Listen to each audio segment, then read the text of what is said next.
On today's show, the Dallas Mavericks are going to be without Kyrie Irving for at least 2 weeks, maybe a week, with a back injury now. The Mavs are cursed. They lose to the Grizzlies. What's the state of all this? I'll tell you on today's Locked On Mavs. I'm Luka Doncic, and this is Locked On Mavericks podcast. If you don't believe, you shouldn't be here. You are Locked On Mavs. Great, Rusty. Your daily Dallas Mavericks podcast. No one's dying. Part of the Locked On Podcast Network. Amazing. Your team every day. Still can't even help you. And welcome. You are locked on to the Dallas Mavericks. My name is Nick Angstadt, media member and NBA channel manager at the Locked On Podcast Network, your team every day. Thanks for being an everyday or making Locked On Mavs your first listen today. Subscribe to our free Locked On Mavs newsletter, your one-stop for the best news and analysis on the Dallas Mavericks and the NBA, straight to your inbox every day. From big upsets to game-winning drives, the NFL playoffs are better with FanDuel. New customers can bet $5 and get $200 in bonus bets guaranteed, win or lose. Visit FanDuel.com to get started. And joining me from the great Slightly Biased YouTube channel, the Postgame prodigy, the curse crooner. What you got for me, Slightly Biased? I will give a word of advice. I said this on Twitter, right? Obviously, tune into the podcast. If you watch these games and these games are something you look forward to every day, and then it's like, man, I really kind of hang on what the Mavs do. Like, you know, I've been there. I used to be there with the Cowboys, where if they lost, it really did ruin my entire week. And then I was like, man, you know what? They lose all the time, so I'm just going to stop watching. That's kind of. I think that maybe you should take. Obviously, like let us handle the Mavs news for you. We'll watch the games and relay that information to you. But don't be afraid to take some time off if that's what's required. Let us deliver the news to you. Right. Let us say, yeah, guys, they scored 25 points in the second half again.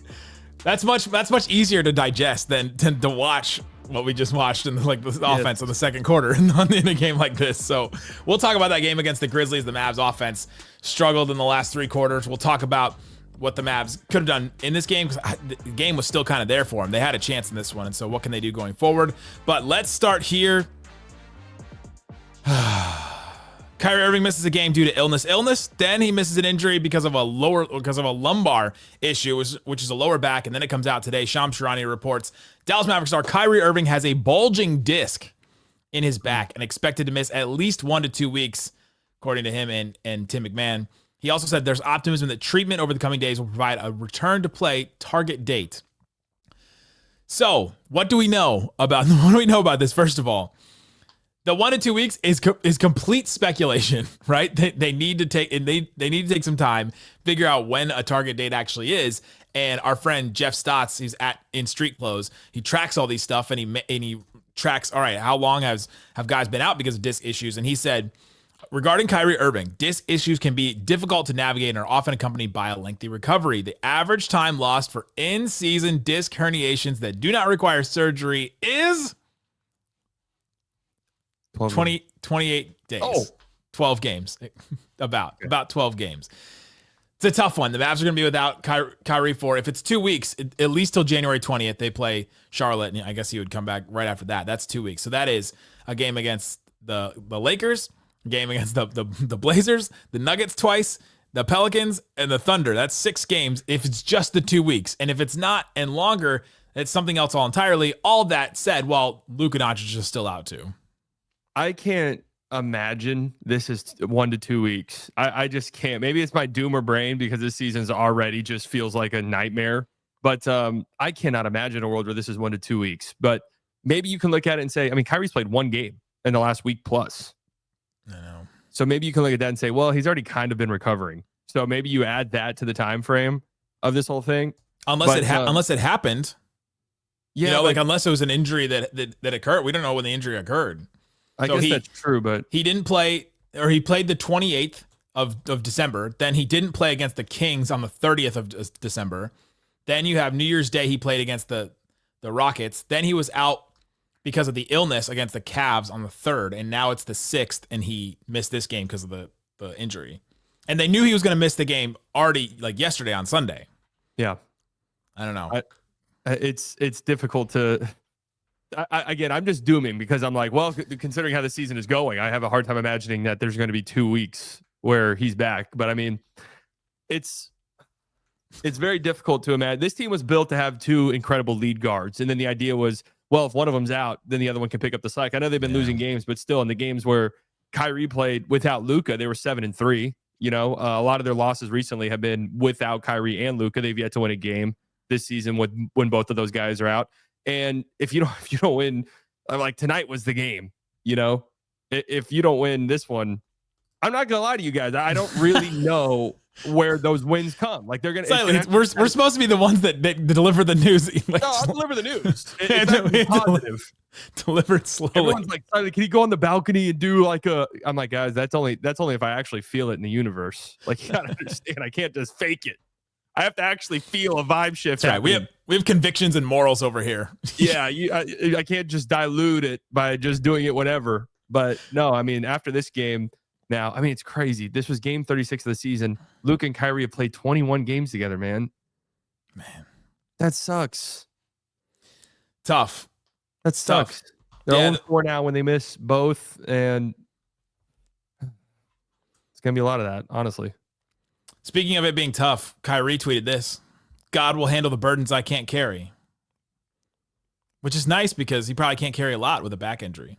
True, he shouldn't. That's true. That's actually good for his recovery because that means he's not trying to carry anything. Somebody else got to carry it. But that's right. God's got it. Yesterday on the show, if you listen to our crazy, my awful internet show, we tried to make some predictions, and I made all my predictions thinking that Kyrie would be back for most of those games, and I was optimistic that the Mavs could stay alive and stay afloat through this stretch. I saw some games. I was like, all right, there's a Memphis game coming out that looks winnable. Okay, the Lakers game.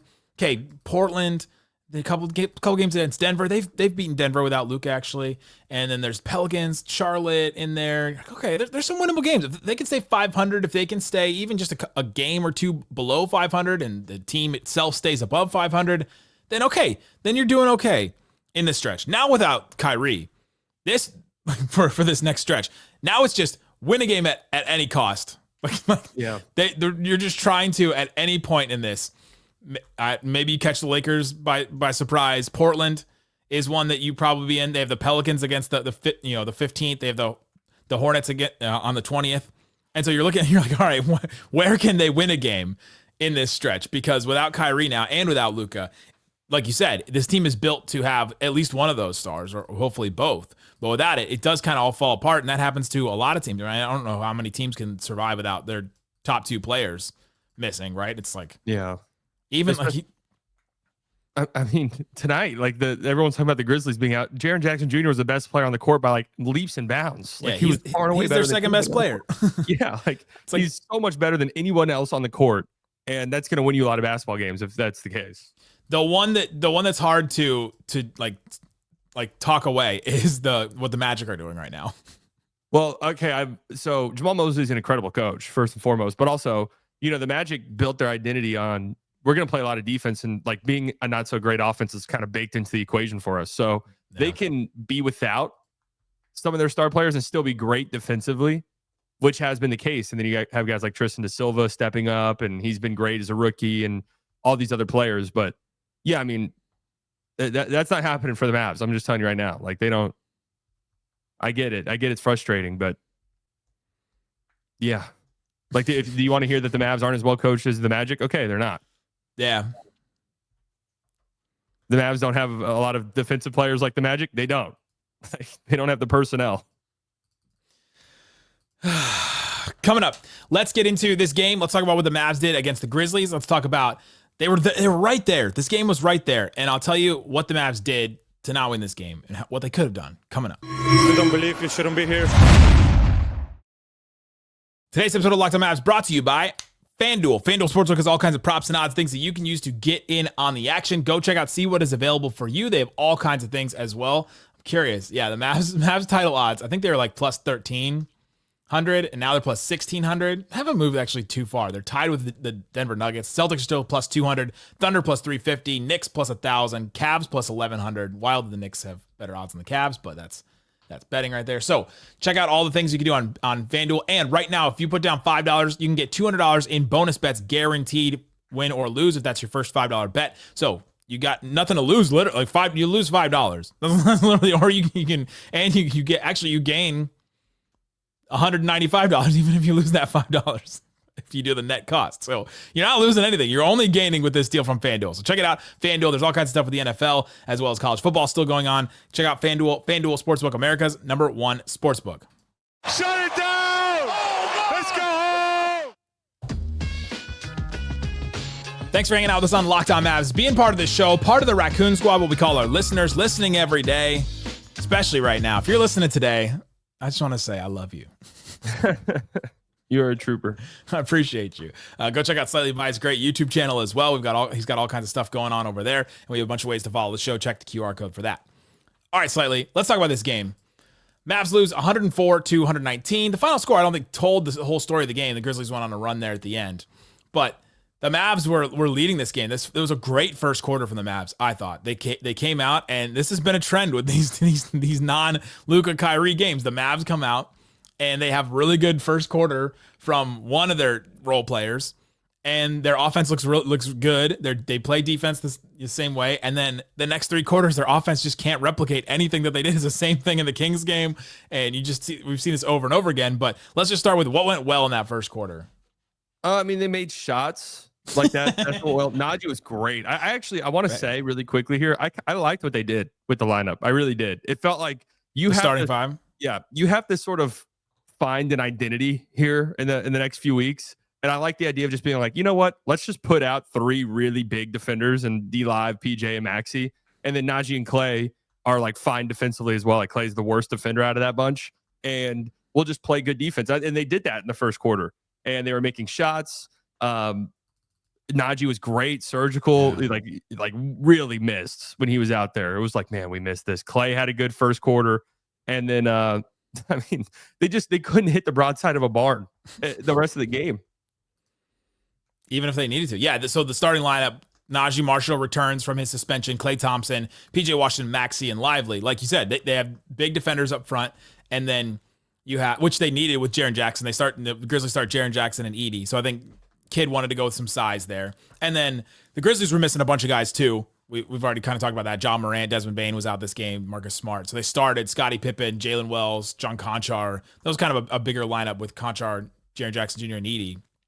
But with the Mavs starting that group, you're like, okay, well, who's the point guard? Well, you kind of have PJ and Naji handling the ball and doing point guard things, which is kind of wild. But they've proven this season that they can handle the ball, they can do some stuff, and it's not going to be sustainable against playoff teams necessarily, but you can get away with it in a game where you absolutely have to. And Dinwiddie and Hardy and Exum hasn't even played yet, but those guys and any of the two-way guys haven't been good enough to say, all right, well, they're good enough that we shouldn't try this lineup and we just have to go with one of those guards anyway. And so you're like, all right, well, we might as well try it. I liked it too. Yeah, and I mean, Naji, 7 minutes in the first quarter, 6 points, 2 rebounds, 3 assists, 2 steals, on 2 shots. Got to the free throw line, was uber aggressive. Like everything looked good. And then, I mean, I don't know, maybe it's a conditioning thing. He's missed time. Naji was not good in the second half of this game.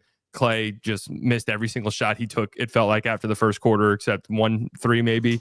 And it all just like dissipated. Everything went away. Like, I get we're frustrated and stuff like that. Yeah, is there more the Mavs can be doing offensively? Maybe. Again, this team was never going to survive missing both Luka and Kyrie. Like that's just, especially with no Exum. They don't have like a legitimate point guard floor general. But man, they missed so many shots tonight. Like their shot making was horrific tonight. They got good looks. They got good looks from three. They got to the rim. I mean, they shot horribly at the rim. You got to give credit. The Grizzlies are great at protecting the paint, obviously, with Jaren Jackson Jr. and Edey. But I mean, They shot 60% at the rim. That's horrible. That's a bad number. Like that might sound really good. That's a bad number. They shot 32% in the paint outside of the restricted area. That's awful. I mean, think about that. That's your floaters. That's your floaters that have been pretty good to the Mavericks this season. We're not dropping tonight. And they missed. I think what was it in the beginning of the fourth quarter or third quarter? Oh, beginning of the third quarter. I think they missed 7 floaters like in a row. PJ missed 2. Naji missed a couple. It's just over and over again. In these shots that they made in the first quarter that they didn't make, and it was kind of fine offense too. Like at least they were getting some decent looks in those, but they didn't go down. And that's the difference between a star player and role players. And when you have only role players on your team, it's hard to combat when The Grizzlies have Jaren Jackson, 35 points, who made all of his floaters, it felt like. I mean, he was just going to the basket. Every hook shot, every floater that he tried to take on any kind of post up against anybody on the Mavericks. The only one I think he missed was the one that Lively came over for the help block, and I wondered why they didn't go to that a little earlier with somebody else on Jaren Jackson and Lively being the help defender. Yeah, well, they switched to like Naji later in the game. And yeah, the Mavs had no answer for it. I thought they could have doubled more. Like that was definitely an adjustment that they could have made. Was Jaren Jackson was killing you. He was getting 2 feet in the paint every single time. Yeah. Like no stopping him whatsoever. And they didn't double enough. Like you said, the best defensive possessions were the ones where Lively was in perfect help. But then the Grizzlies, I mean, shout out to Taylor Jenkins. Edie, how many minutes did Edie play in this game? Not many at all. 13 minutes. They went to Jay Huff, and here it is again. If you are a big who can shoot threes, you buckle up, because tell your friends and family to tune into the game, show up. You're going to have a huge night against the Dallas Mavericks because, Dereck Lively comes down to help. Wide open three. Rotations aren't quick enough. Closeouts aren't fast enough. There you go. Jay Huff scores 11 points. And he hit 3 threes and then hit another shot inside, but 11 points, that could have been the big difference for him. The other thing, I think the Mavs fouled a ton in this game. And I thought the Mavs had a really good whistle in the first quarter and a half, or the first half maybe. But the Grizzlies took 35 free throws. The Mavs only took 15. The Mavs had 22 fouls as a team. It's become this weird thing where these games without Luka and Kyrie, the Mavs have fouled. I feel like they foul more in some of these games, and I don't understand what the difference is. Like what the difference is. Maybe they're just not all set and don't know their spot, but they fouled a lot more in some of these games. Well, we mentioned this after the last game. A lot of times your offense is your defense. Like if you're missing a ton of shots and teams can get out and run in transition and you're cross matched and the other team's going quick, your defense isn't set. Yeah, like you put yourself in a bad situation. So I'd actually be interested to see what the numbers are. Like I guarantee you the Mavs defense correlates so much with their offense. Like if their offense plays well, their defense plays well. And it's kind of one of those things. I know that sounds stupid, but a lot of times it can be like that. Like the Mavs aren't built, it's crazy how much people got mad at me earlier this season for saying the Mavs were good defensively, not great. And I mean, that's just the truth. Like the Mavs are fine defense, but they're not some elite. They're not the Orlando Magic. Like they're not built like that. They don't have the defensive personnel to play like that. They're built to be a great offense and then a good defense, which is neither of those things are happening. No, like they have enough solid defenders across the board that if their offense is good, like you said, against the set defense, the Mavs half-court defense has actually been pretty good this season, and they were overall a top 10 defense. But I think you're right. I think your point is apt about that there was a lot of live ball turnovers. I felt like they had 15, which doesn't sound like a ton. It's not a ton, but like 15 total turnovers, but I felt like a lot of them were live ball where you're chasing, and then just 23 threes. So then you're chasing a lot of those too. Those are live ball rebounds, and you missed 58 shots total in this game. That's a lot of live rebounds that the team can turn into the other end. Yeah, I mean, and I'd be interested to see too. We've talked about this stat. Like, let me just see the. I was about to say that the Mavs actually outshot the Grizzlies tonight because that's a stat that we've been talking about. But the Grizzlies also shot 30 free throws, so right, it doesn't really matter. So they had a chance though. They had a chance in this game. It was a 5-point game with 7:22 left. Hardy went on a little run. He had a couple of good shots. He finished with 15, hit 3 threes. I thought on the scoring side of it, I thought he was good. And then literally the next 3 possessions, Hardy had a turnover after that. After the Mavs took that. They were only down by 5 at that point. And then they just, like you said, they just ran out of offense. They didn't have enough go-to guys to make anything happen. Yeah, I mean, I'm running out of, like, okay, I want to say, Dinwiddie not being good. When was the last time we got Dinwiddie had 30 a few nights ago, but outside of that, yeah, I mean, Dinwiddie has not played anywhere near the level he had during that one random 6-game stretch. I think ideally during this time, like Grimes, I think has to be a 30+ minute game player for you at this point. For sure. I think he's earned that. I think he's one of your 5 best players in the current state of this roster with some of these guys out. And, I love Hardy. I want him to be great. I really do. But man, I don't know. I just don't know about him as a basketball player. He had those threes he hit were huge, and he got the lead down to 5. And without those threes, you're not in the game. But then, yeah, he gives away with turnovers and driving out of control with no real Fouls. plan. And, it's just tough. A lot's being asked out of him right now. Yeah, they're like, come in and create instant offense, which is the role that ideally he should play in the NBA. I mean, we talked about him as a type of player that, all right, you come in and he can play off of another ball handler, and then all of a sudden he's in a really good spot where he can hit spot up shots and maybe drive a little bit, maybe little pull up jumper, and he did some of those things. But then 4 turnovers, couple of fouls, you give it all back on the other end, and so it's the heart he giveth and the heart he taketh away. It felt like in this game, and especially in that fourth quarter. What do you think about Kidd just going back to that well over and over in the fourth quarter, though? I found that interesting because don't you just initiate with somebody else at a certain point? Yeah, but I mean, who though?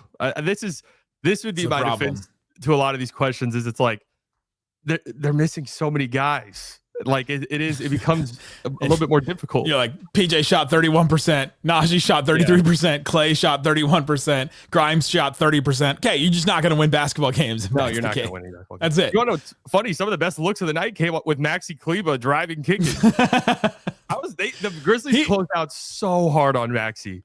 He had to start the game like 2 minutes in. He had that he attacked a closeout from Edie and got that reverse layup. And I was like, oh. He hit a one dribble pull up, like the mid range jumper he hit. Yeah, like I don't know. This is just I don't know, guys. Oh, guys, I've never seen Slightly this sad. I don't think. Well, it's really sad to me. Like it's sad and it's not mad because I know this is a great basketball team. Yeah, I know this is a championship level basketball team, and I just in the Western Conference in a playoff setting, I don't know who outside the Thunder, obviously, like is better than this Mavs team. But I don't know if we're going to see that again this year. I really don't. And I don't know if by the time we see it again, if it's going to be too late. Coming up, Gafford leaves the game with an injury. What does that mean for the Dallas Mavericks? What else do we see in this Grizzlies game? We'll talk about that. You don't believe you shouldn't be here. Today's episode of Locked On Mavs brought to you by Prize Picks. Prize Picks Daily Fantasy made easy. Go check out and see what is available for you. You can play it in Texas. So if you can't play some of the other things, go ahead and see what you can get on Prize Picks. All you have to do is pick more or less than 2 to 6 players to build a lineup. So you build a lineup. It could be, if there's a day with NFL games and college football and NBA, you could put a bunch of different things. You could put LeBron on one. You could put Lamar Jackson on another. And you can throw in, I don't know, can I name one college football player off the top of my head that's still in? I can't. I don't think I can. So you can win up to 1,000 times your cash if you put it on a lineup right now. Go check out and see what's available for you. Now's the perfect time. It changes all the time. You have to keep checking back on the app. Download it today. Use that code LOCKEDONNBA to get $50 instantly when you play your first $5 lineup. That's right. No need to win. You get the bonus guaranteed. If you play a $5 lineup, you get $50 instantly. Prize Picks, run your game. Shut it down! Let's go home! All right, Slightly, let's talk about Daniel Gafford. Kind of interesting thing to begin the game, and I think I get why Kidd did this. Lively starts the game like he has, and then at the 9-minute mark, kind of like 2 minutes early, maybe like a minute and a half early or so, he subs Gafford in for Lively. Lively had played like 2 minutes and 50 seconds, and he comes out of the game, and they decide to do that. And I thought it was because that Zach Edey was in, and you can't play Gafford against the Jay Huff space the floor lineups. That'll be a lot of switching. Or if the Grizzlies were going to go with Jaren Jackson Jr. at the 5 in those backup lineups, you can't play Gafford against them. So you might as well maximize the Gafford minutes against Edey because he can play against him a little bit easier. Yeah, and I thought Gafford had a really nice take in this game where he just went right at Edey's body. Yeah. And finished over him. Like that was a really nice take by Gaff. But yeah, I agree. I mean, we've seen this sometimes where the Mavs will like go to whoever it is, and lately it's been Gafford, obviously off the bench, but whatever backup big off the bench, like 3 plus minutes into the game. I think part of that has to do with, like you said, maximizing Gafford's talents, but then also too, like, Lively still learning how to not play without fouling. That's been problems that's plagued him so far this year. And so I think sometimes some of his stints on the court can probably be a little bit shorter than what you might expect out of a starter, just because they don't want him to get in foul trouble and stuff like that. So, right. Do you see Kid's quote? We're going to get t-shirts made with that quote. Make sure you save that quote. What'd he say? No, Kid said, ankle sprain for Gafford, probably going to miss some time. Oh my gosh. Yeah. You don't want to know something? I might be on the injury report.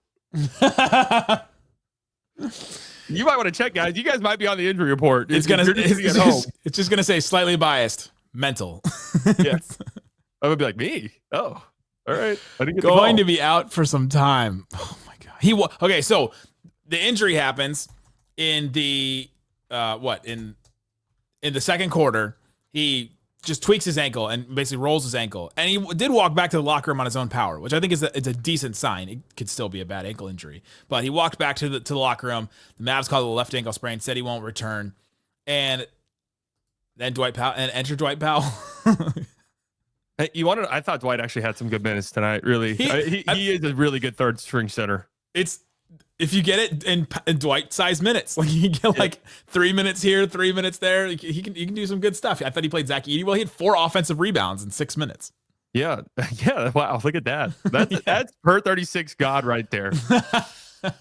That's why it's funny. I was looking at this thing recently where it's one of these silly advanced stats. It was like kitchen sink.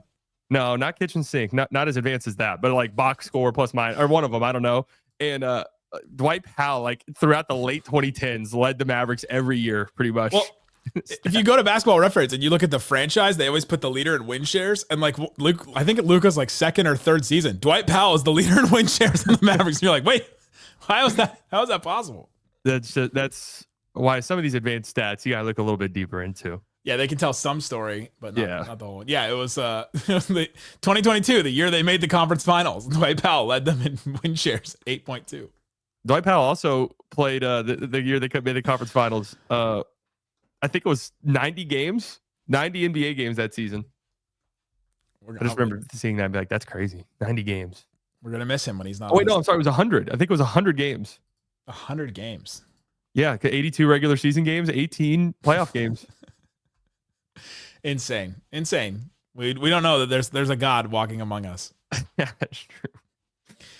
So Gafford goes out, and so now, I mean, it's on Lively to grow a little bit, like you said, to play without fouling, and he only had 3 fouls in this game. It's on him to play there. You play some lineups with Powell and Maxey. Maybe you go to Maxey at the 5. That has not worked out very well for the Mavericks. Oh, Max at the 5. You could try it. I don't know. You're gonna have to try. You're gonna have to try a lot. What's one thing you would want them to try? You know what? I would like them to actually go to Lively and say, "Hey, man, look, we're gonna lose a lot of games." Well, obviously, don't say that, but just something along those lines. Paraphrase. Say it in a nicer way. Just like, "Hey, man, we need something during the stretch. Look, when teams sag off you, when you're at the top of the key and you have a runway and they're giving you space, I'd like to see you attack that." Drop, put a couple dribbles, get into a floater, get into a hook shot, do something. Like just attack the rim. If you miss, so be it, because this possession's probably getting into Spencer Dinwiddie sidestep 3 or a Jane Hardy turnover or a floater, whatever the case may be. Let's just see Lively attack some of the, this runway, use the runway that he gets. That would be mine. And it's going to be ugly for a bit, but you want to develop. And that's sometimes, you see with this Grizzlies team currently, that's sometimes it's just such a bad situation. But sometimes the light at the end of the tunnel is some of these guys will get developmental minutes and have the opportunity to do things that they otherwise wouldn't do. He's out right now, but Gigi Jackson was a huge, like when Grizzlies had that year from hell a couple years ago. That was last year. Was that last year? Last year, Vince Williams Jr., Scottie Pippen Jr. Like Scottie Pippen Jr. is probably not in the NBA, honest to God, if it weren't for that. Right. But they had, wow, that was last year. Yeah. Well, Gigi Jackson came in and was really great in that time. You go, oh, now we got something, and now we got this young guard wing that can play with our stars and all that. And then he gets injured, and then he's not playing. Right. Grizzlies have worse injury things than the Mavericks, I think, right now. But I don't want to compare Jaren Jackson Jr. to D-Live, but it was last year too. Jaren Jackson Jr. had like a 30 usage rate, and I'm not saying give Dereck Lively that at all, but I'm saying like you see some of that translate this year, where Jaren Jackson's having the best year of his career, looks like an all-star, looks like an all-NBA level player. And a lot of that has to do with him just having the ball more and doing stuff last year. So yeah, Lively, give me the one dribble and go to the rim and just try stuff. He had that one play in what was in preseason where he took the one dribble and spun, and we're like, oh my gosh, is he in his Giannis era? And then now we haven't really seen anything from it because the Mavs have had really good offense and really efficient offense. But yeah, now that they don't, unleash him. Let's have him take some threes too. I mean, we might as well. Yeah. Or shoot a midi. Like if he could forget the 3. If we could get like maybe an elbow jumper. Oh, if he throws a knee up and like fades, and not even a fade. Like they give him so much space when he has the ball. Like you could take a 15-footer. There's one Lockdown Mavs listener that texts our Lockdown Mavs insider line all the time and says, can Lively just develop? Can he just take those mid-range shots? Because they play him as the hub at the top of the key all the time, and there's nobody near him, and he sets screens, and it gets the Mavs wide open shots. But if he could just turn around and just turn a little bit, turn 45 degrees, and take that jumper, that would be nice. I mean, maybe we talk about the threes. Maybe we just incrementally work our way back. Like, let's take a 15-footer. Maybe then we get to the 17-footers, and then maybe we can start talking about. I would not be for that shot, but that's the state that the Dallas Mavericks are in right now, where we're talking about, can Lively take an experimental shot? Think about how in 2025 we're saying, can our 7-foot center shoot mid-range jumpers at 35% rate? Like, can we just get that? That's the state that we're in right now. Yeah, that is. It's sad, but it's true. I have a conspiracy theory. What's that? The Mavs team doctors are being held hostage, and Dr. Leo Spacemin has taken over. And he is now the team doctor for the Dallas Mavericks. And for the 8 people that got that joke, I was about to say, I'm not one of them. It's really great. Well, remember the Casey Smith exit was weird, and there's a lot of unanswered questions there. I mean, how many answers are they going to give us about a team trainer or like a lead trainer? But it was kind of strange. He was season from hell. I'll just say he was well regarded, and that exit was not like mutual necessarily. And yeah, that is definitely a weird thing. Tough. Did you just tweet a tank? No, it was from the 2023 season, but I want to say this because people ask about the tank. Guys, teams, there's gonna be teams in the league who don't win 20 games this year. So you're already really up against it. If you were actually our team tank, like, yeah, didn't the Cavs were like eliminated from the number 1 pick consideration like 2 weeks into the season? yes. Like the Mavs are the 20th pick right now. 20th? Where can they get? Let's do the 20th pick. Are we doing this right now? I'm still. They're 3 games back from 9th. I'm still a believer. If you're in the top 10 mix and these guys come back, you're good. That's it.